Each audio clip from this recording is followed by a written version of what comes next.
Dear students of class 10A and 10B, welcome to history class. Today I am going to teach you about Mountbatten plan. Who was Lord Mountbatten? Lord Mountbatten was the last viceroy of India. And after the independence of India, he also remained as the Viceroy of India. But now what I am going to teach? I am going to teach about Lord Mountbatten plan. Lord Mountbatten took a plan proposing that India would be divided into two dominions, India and Pakistan. India would be partitioned into two dominions, India and Pakistan. The Congress accepted the plan, and Muhammad Ali Jinnah undertook to do his utmost to make the plan work. Lord Mountbatten, the plan of Lord Mountbatten announced before the big 7 leaders of India, Pandit Jawaharlal Nehru, Sardar Vallabhbhai Patel, Muhammad Ali Jinnah, Acharya Kripalani, Liaquat Ali Khan, Nistar, and Baldev Singh. These are the 7 big leaders of India. Before then, Mountbatten announced his plan. In presence of the big 7 leaders, the plan was accepted by the Congress. Now, there are some clauses of the plan. There are some clauses of the Mountbatten plan. What are the clauses? Number 1, partition. India would be divided into two dominions, India and Pakistan. This is partition, first clause. Second clause, relations between the two new dominions. It was for the two new dominions to decide what relations they would have with the British Commonwealth. And next one, the Boundary Commission. The commission proposed for the creation of a boundary commission in order to settle boundary disputes of the two dominions. And next one, princely states. As regards the princely states, the treaties with them would come to an end, and princely states would be free to decide with whom they would associate themselves, whether they should be associated with either of the two dominions or remain independent. And next one, Bengal and Punjab.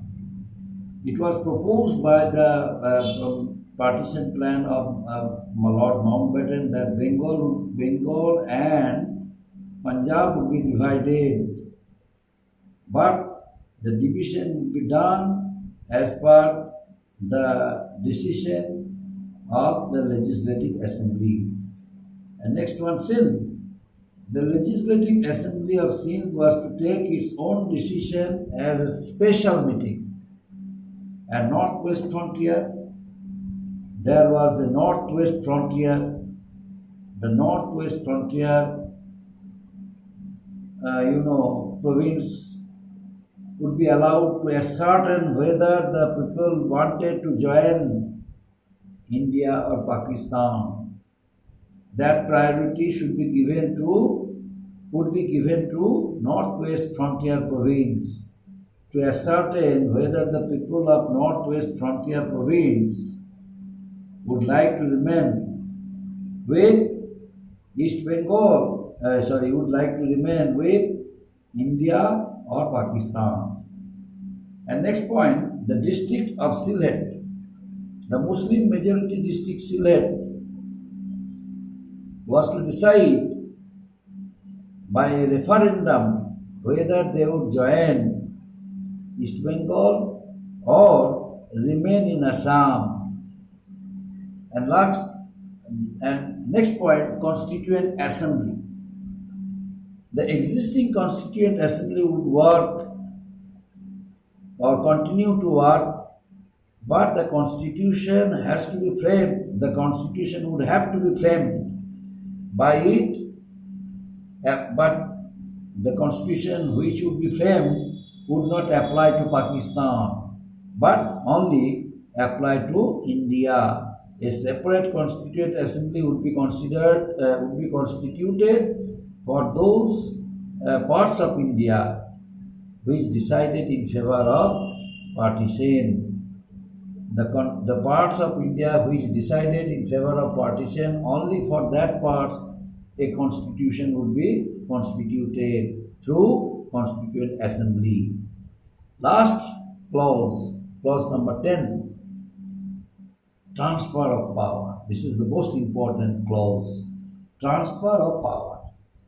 Transfer of power. The plan ended with a memorandum. The plan ended with a declaration that the transfer of power would take place not in June 1948, but much earlier than that. Earlier it was decided that by the year 1948, the transfer of power would be taken place. That means the power would be shifted to the Indians by the year 1948. It was decided by the British earlier, but under the Mountbatten plan, it was decided that the power would be handed over to the Indians before 1948. That means not in June 1948, but much earlier than that. And next one, the British Parliament would pass an act for the transfer of power before 15th August 1947. The British Parliament would pass an act by 1947, 15th August. And under that act, the partition plan would be the power would be shifted to the Indians, and India would be divided into two dominions, India and Pakistan. It was decided by the decision of British Parliament. Now, the acceptance of Mountbatten plan. Acceptance of Mountbatten plan. What is the acceptance of Mountbatten plan?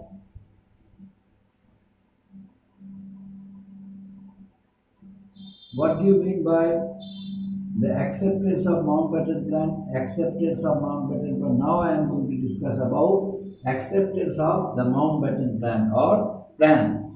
Acceptance. You know, Lord Mountbatten proposed one plan, announced one plan. Lord Mountbatten put his plan for the partition of India into two dominions, India and Pakistan. But ultimately, that plan was accepted. The historic, pronouncement was received with mixed feelings by the people of India.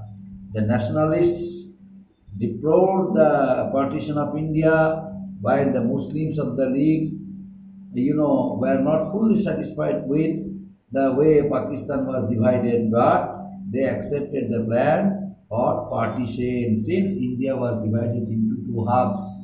One for Muslims, one for Hindus, India and Pakistan. All India Congress Committee accepted the plan.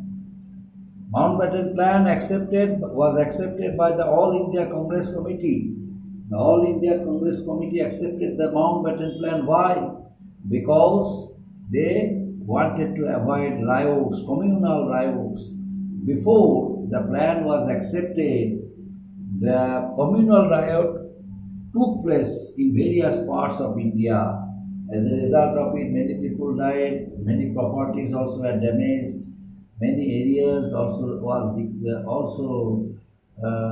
came under communal tension. That's why both the two communities, the Hindus and Muslims, their relationship was strained. Neither they could enjoy their private right, their individual rights, nor they could establish a brotherhood and healthy relationship. That's why on the eve of proposing the partition plan by Lord Mountbatten, Gandhiji rightly quoted one sentence. I am going to quote it. Gandhiji said, quote, "I repeat that the division of India can only do harm to the country's future." I repeat that the partition of India only can only do harm to the country's future, unquote, full stop. It was quoted by Mahatma Gandhi. And another important point that is very important, Maulana Abul Kalam Azad said, without accepting the partition plan of Lord Mountbatten, Congress had no other alternative. Congress had no other alternative. The reasons for finally accepting the Mountbatten plan was, number one, there were certain causes behind it. Ultimately or finally, Mountbatten plan was accepted by both the Congress and Muslim League. Number one, the large-scale communal riots that engulfed the whole country, as I taught you earlier, convinced all that the only solution to the communal problem lay in the partition of India. That's why Sardar Vallabhbhai Patel rightly said, the refusal of the demand for Pakistan will amount to dividing the country into so many Pakistan. What a fantastic, comment he made. The refusal of the demand for Pakistan will amount to dividing the country into so many Pakistans. That's why it should be better for them to accept the partition plan of Lord Mountbatten, so that the two communities, the Hindus and Muslims, would remain peacefully by making separate countries of their own. One country for the Hindus, one country for the Muslims, India and Pakistan. Now the League had joined the interim government to obstruct and not to cooperate.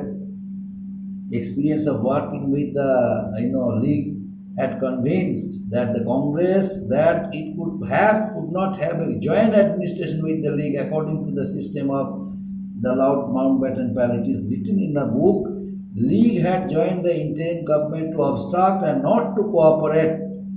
Experience of working with the League had convinced the Congress that it could not have a joint administration with the League. It was another reason of acceptance of Mountbatten plan. So only the alternative, the partition, was a federation with a weak center. A smaller India with a strong central authority was better than a bigger state with a weak center. They also felt it rightly that a smaller India with a strong central authority was better than a bigger state with weak center, according to Pandit Jawaharlal Nehru. So what line was quoted by Mahatma Gandhi? Mahatma Gandhi, what line he quoted, Mahatma Gandhi, that was, I repeat that the division of India can only do harm to the country's future. Pandit Jawaharlal Nehru proved it to be wrong. By quoting that line, and in order to encourage Lord Mountbatten, who brought his proposal before shifting power to the Indians, introduced his partition plan. Lord Mountbatten, Pandit Jawaharlal Nehru quoted, a smaller India with a strong central authority was better than a bigger state with a weak center. That means partition could be accepted only because of establishing law and order in the country and avoiding, communal riots between the two communities. Because a strong central authority is better than a bigger state with weak center. Ultimately, the partition plan was accepted. Next day, we shall discuss about more reasons why was the partition plan accepted. Thank you.